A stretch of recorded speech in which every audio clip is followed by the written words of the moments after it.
missioneira, misto de selva e de pampa, que acorda anjos musiqueiros com sapucai quando canta. Carrego as missões nos dedos e o Rio Grande na garganta. Ponteio a guitarra e toco, esquilo, ovelha e carneio. Se não tiver domador, me apresento e gineteio.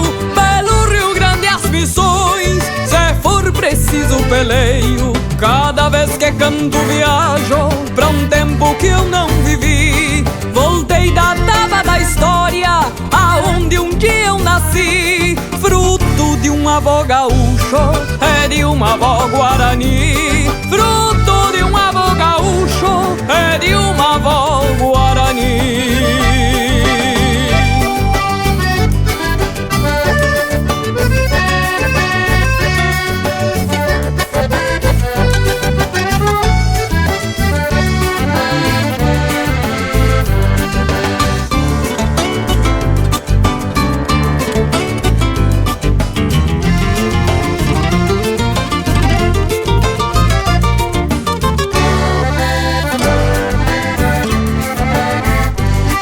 Calandria dos sete povos e até São Cepé campeiro. Quando me escuta no céu, mateando ao pé do braseiro, espanta as penas que tem com sapucai missioneiro. Por isso é que canta assim esta guaina missioneira, mescla de gaúcha e índia, da velha estirpe guerreira, que tingiu a terra de sangue pra me deixar herdeira.